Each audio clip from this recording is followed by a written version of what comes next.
ये हम नहीं कहते हैं, पूरी देश दुनिया ने देखा है। कृषि विश्वविद्यालय है, उसकी हालात आप देख लीजिए, इतनी चरम सीमा पे है उसकी भ्रष्टाचार।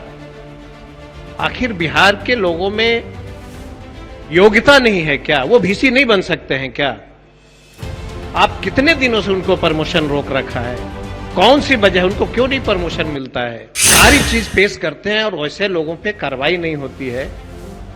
माननीय राज्यपाल महोदय उनको नोटिस भेजते हैं, उसके बाद सारी की सारी रफा दफा हो जाती है। पूरे विश्वविद्यालय में जिस तरह से भ्रष्टाचार है, मैं समझता हूं कि कभी जो है बिहार एजुकेशन में आगे नहीं बढ़ेगा। कोविड-19 से माननीय मंत्री जी 10 लाख बच्चे स्कूल आपके छोड़ दिए के लिए खड़े हुए हैं। सभापति को महोदय को बहुत धन्यवाद देता हूं कि आपने समय दिया। 4 मिनट आपका है, उस 4 मिनट जी 4 ही मिनट में बोल देंगे सब कुछ। हम माननीय शिक्षा मंत्री जी से आग्रह करेंगे कि गांव के अंदर जो प्राइमरी स्कूल जो है 2010 के पहले से सरकार ने इस पे पाबंदी लगाई है। आबादी बढ़ी है, सरकार बसावटों में सड़क का निर्माण कर रही है, छूटे हुए बसावट। तो कौन से छूटे हुए बसावट का आप निर्माण कर रहे हैं? आबादी बढ़ी, टोला बढ़ा, और जो दलितों के बस्तियां हैं दूर दूर पर जाकर के अपना घर बसाया है। और प्राइमरी स्कूल लगभग 2009-10 से बंद है पूरे बिहार में। हमारा आग्रह होगा कि फिर से एक बार विचार करिए और जो टोले छूटे हुए हैं, जहां पे 2 किलोमीटर प्राइमरी स्कूल है, वहां पे गरीब के बच्चे पढ़ने नहीं जा रहे हैं, उसको कम से कम पर्याप्त शिक्षा उसको मिल सके। विश्वविद्यालय का हम मंत्री जी से आग्रह करेंगे कि आप हालात देख रहे हैं। कई सदस्य 2015 साल पहले की बात करते हैं, और इस सरकार में यूपी के न जाने कितने भाई चांसलर आपके पैसे लेके जा रहे हैं।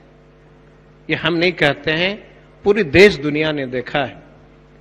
कृषि विश्वविद्यालय है, उसकी हालात आप देख लीजिए, इतनी चरम सीमा पे है उसकी भ्रष्टाचार। आखिर बिहार के लोगों में योग्यता नहीं है क्या? वो वीसी नहीं बन सकते हैं क्या? आप कितने दिनों से उनको प्रमोशन रोक रखा है? कौन सी वजह है? उनको क्यों नहीं प्रमोशन मिलता है?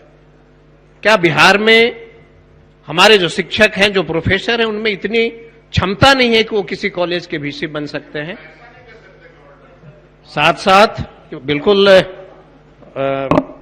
अब उस पर चर्चा जाना बेकार है।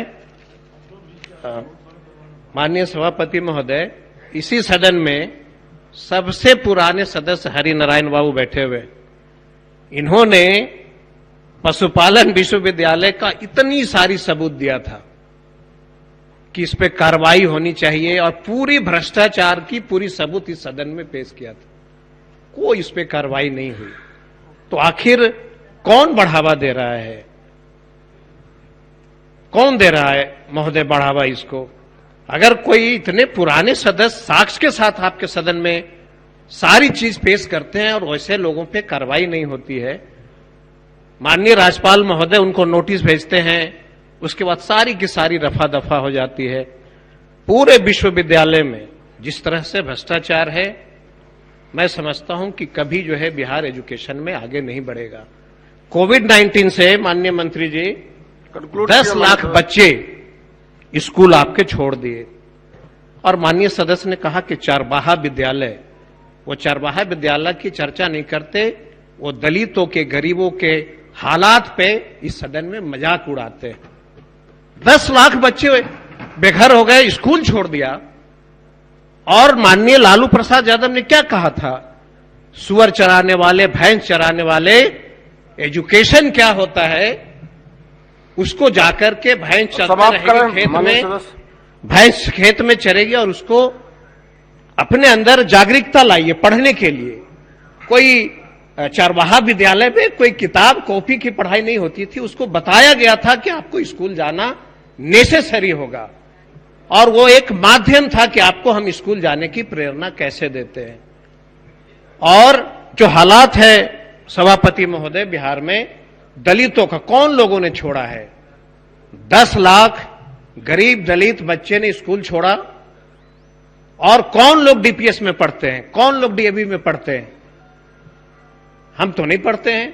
हमारी शिक्षा गांव में हुआ, हम गांव में पढ़ करके यहां तक पहुंचे हैं। अध्यक्ष सभापति महोदय, बस एक लाइन में हम शिक्षा मंत्री जी से आग्रह करेंगे कि जो 10 लाख बच्चे आपके शिक्षा ग्रहण से वंचित हुए इस कोविड-19 में, जो छोड़ा है स्कूल, उसके लिए आप कौन सा कदम उठा रहे हैं कि पुनः जो है अपने वो स्कूल में जाए और अपनी जो है शिक्षा ग्रहण करे? बहुत दुख के साथ कहना पड़ता है कि आप आंकड़ा निकालिए, सर्वे निकालिए, सर्वे कराइए कि कौन से ऐसे सरकारी स्कूल हैं, कौन से ऐसे विधानसभा है जहां पे सरकारी स्कूल में कितने बच्चे पढ़ करके आपका जो एजुकेशन का गाइडलाइन है उस पर कितने बच्चे बड़े अधिकारी बने। महोदय, बहुत धन्यवाद।